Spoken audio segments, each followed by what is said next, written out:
pembelajaran pada siang hari ini.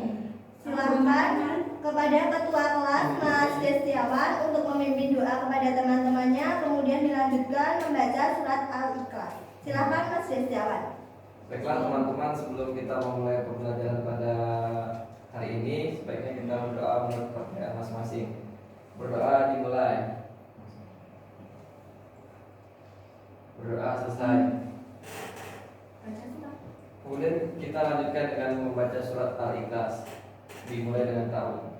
A'udzubillahi minasyaitonirrajim.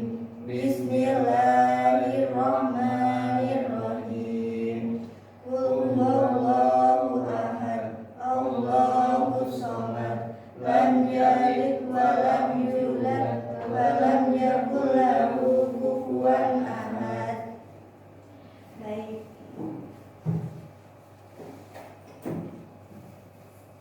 Sebelumnya Ibu akan mempresentasi kalian satu persatu ya.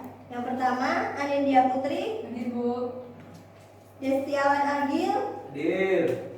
Febriantika. Hadir. Endah Maulani. Hadir. Muhammad Renandi. Hadir. Ya. Hadir semua ya hari ini.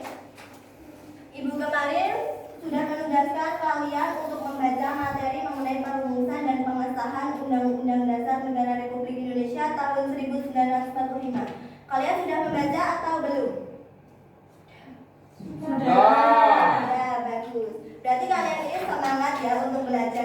Semangat. Ibu di akhir itu selalu menyuruh kalian untuk mempelajari materi selanjutnya itu karena biar menumbuhkan semangat belajar kepada kalian. Ibu. Kalian ini kan lahir di generasi milenial. Ya. Nah, kalian ini sudah dimanjakan dengan teknologi, jadi kalian harus mempunyai semangat belajar. Kalian jangan kalah dengan pahlawan-pahlawan kalian yang terdahulu. Mereka hidup di zaman serba keterbatasan, namun mereka mampu untuk merumuskan dan juga mengesahkan undang-undang kemudian memerdekakan Indonesia. Jadi Ibu harap kalian harus memiliki semangat yang lebih tinggi dari pahlawan-pahlawan kalian sebelumnya.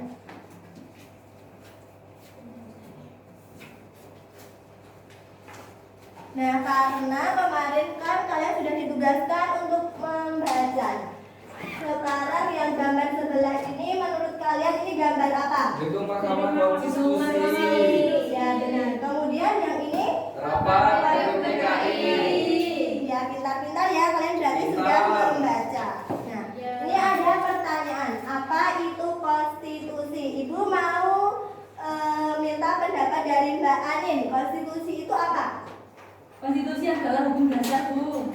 Ya. Kemudian kalau menurut pendapat Mbak Febri, Undang-Undang dasar Bu. ya. Kemudian Ibu mau satu lagi dari Mas Destiawan. Konstitusi itu apa? Sistem ketatanegaraan suatu negara yang berupa kumpulan peraturan, Bu.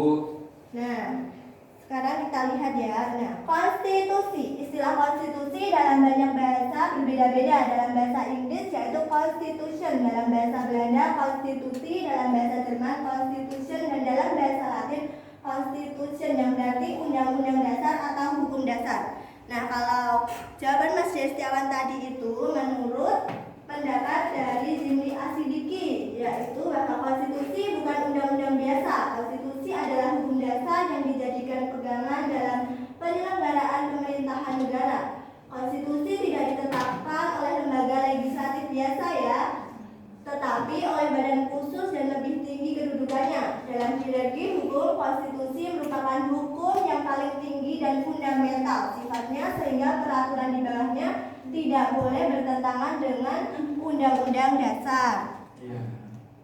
Nah, di sini juga ada pertanyaan lagi. Konstitusi itu dibagi menjadi berapa? Sekarang menurut Mbak Endah, konstitusi itu dibagi menjadi berapa? 2.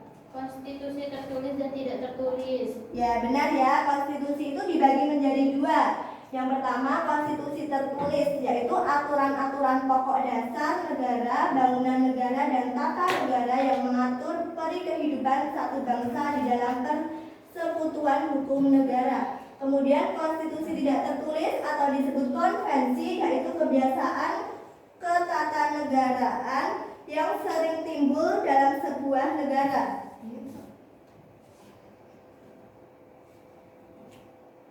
Nah, Ibu minta tolong kepada Mbak Febri untuk membacakan ini.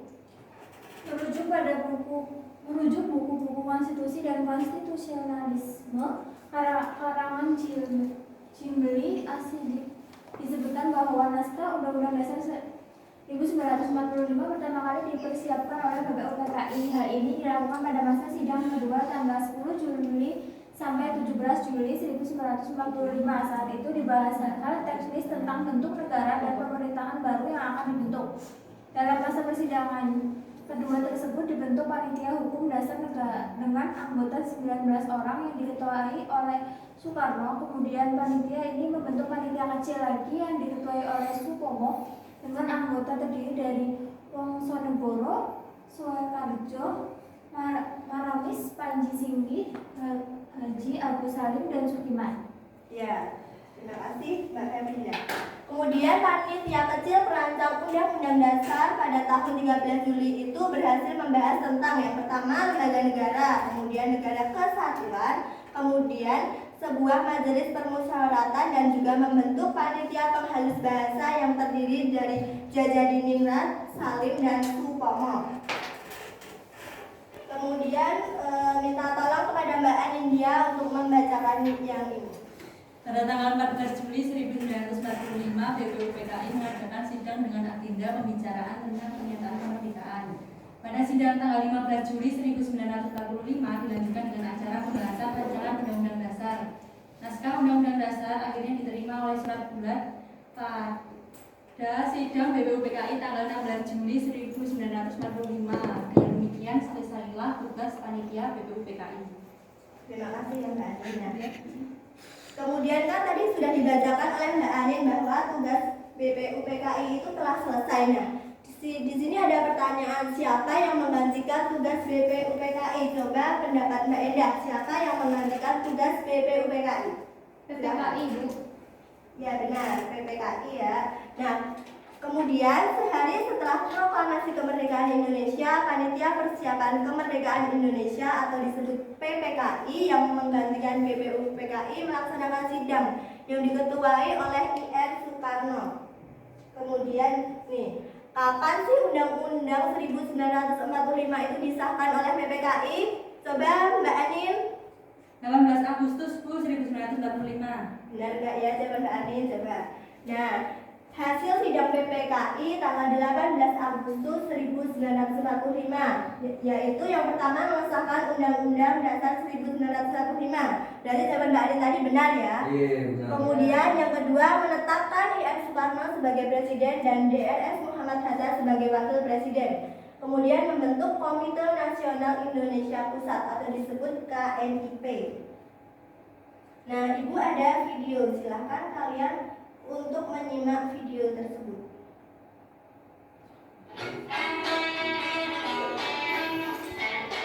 Sambil menyimak nanti ada tugas ya, jadi kalian harus memperhatikannya dengan sungguh-sungguh. Ya Bu. Ibu nanti juga akan membagikan lembar kerja. Kalian harus memperhatikan ini. Masa penjajahan sudah menjadi bagian dari sejarah abadi bangsa Indonesia. Beberapa ahli sejarah mencatatkan bahwa Belanda menjajah Indonesia selama lebih dari 3 abad.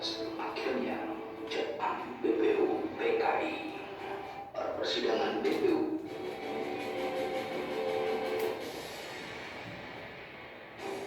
Selanjutnya, Nah, di sini kan ada tulisan-tulisan seperti ini. Nanti kalian bisa menuliskan di lembar kerja tersebut ya, anak-anak. Persidangan lanjutan pada sidang yang tahun 1900 satu Maret dan yang keempat Undang-Undang Dasar Negara Republik Indonesia. Nah, karena videonya sudah selesai, nah di sini ada tugas kelompok. Setiap kelompok mencatat hal-hal yang penting atau yang ingin diketahui, kemudian didiskusikan dengan kelompok masing-masing. Ibu akan membagikan lembar kerja ini kepada kalian. Nanti di sini dituliskan saja kelompok berapa. Nah, nanti kalian menuliskan poin-poin penting, kemudian nanti kalian menulis hasil diskusinya di sini. Masih Bu. Pembagian kelompoknya mengikuti yang pertemuan kemarin saja ya. Ibu beri waktu 10 menit untuk mengerjakannya. Kalau ada yang kurang jelas bisa ditanyakan ya.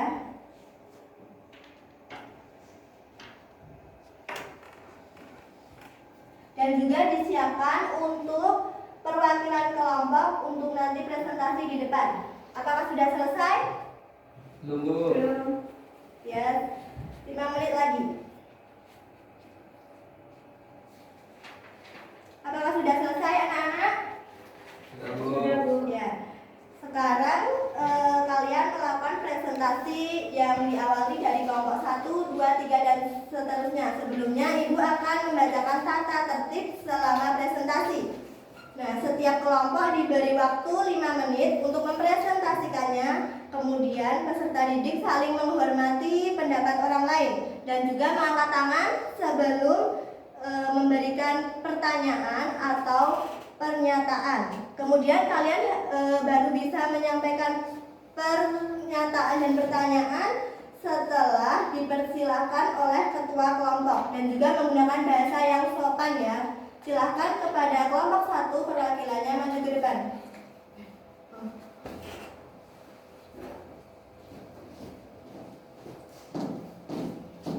Ya, Assalamualaikum warahmatullahi wabarakatuh. Saya perwakilan dari kelompok 1 akan membacakan hasil diskusi dari kelompok kami yang berupa perubahan kata mukadimah diganti dengan kata pembukaan. Sila pertama yaitu ketuhanan dengan kewajiban menjalankan syariat Islam bagi pemeluk-pemeluknya diganti dengan rumusan ketuhanan yang Maha Esa.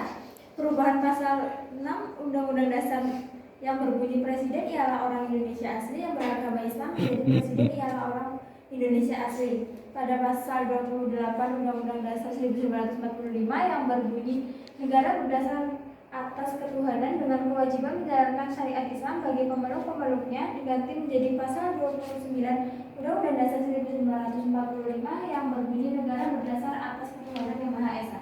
Ya. Beri tepuk tangan untuk kelompok 1. Kemudian dilanjutkan kelompok 2 untuk mempresentasikannya.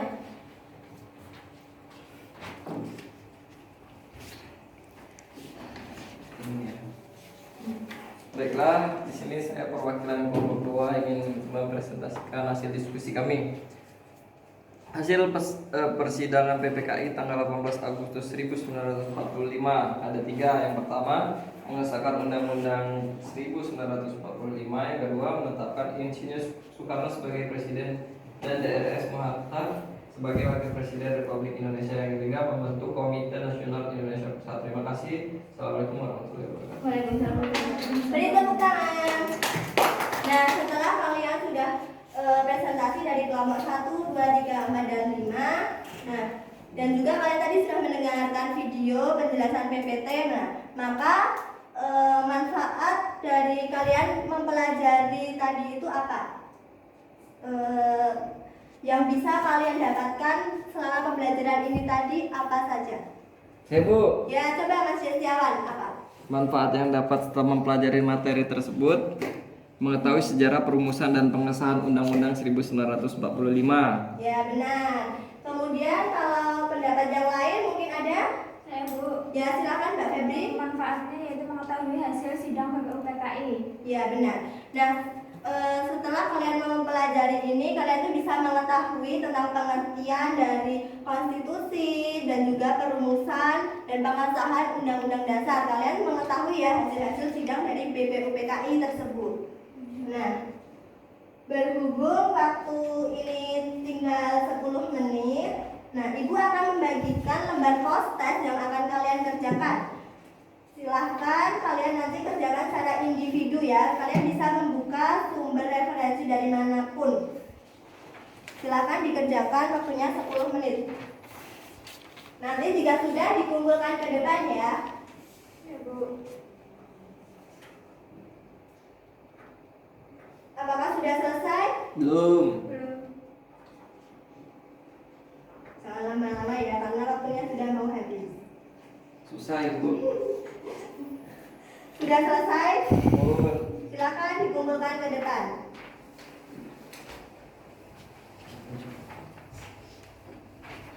Ibu. Ya, terima kasih. Oke. Nah, sebelum Ibu menutup pelajaran pada siang hari ini, Ibu ada tugas kelompok. Kelompoknya sama seperti tadi, kalian itu membuat peta konsep ya mengenai perumusan dan pengesahan Undang-Undang Dasar 1945. Kalian membuat alurnya, kemudian dibuat secantik dan semenarik mungkin dalam kertas manila. Boleh kalian warna-warna dan pokoknya kalian buat yang secantik mungkin. Kemudian kalian juga Ibu tugaskan untuk membaca materi mengenai arti penting Undang-Undang Dasar Negara Republik Indonesia tahun 1945 bagi bangsa Indonesia dan negara, kemudian peran tokoh perumus Undang-Undang Dasar 1945, yang mana minggu depan Ibu akan melakukan tanya jawab secara klasikal. Jadi Ibu harap kalian sudah membaca dan memahami materi tersebut ya. Bu. Pada pelajaran kali ini Ibu akhiri. Wassalamualaikum warahmatullahi wabarakatuh.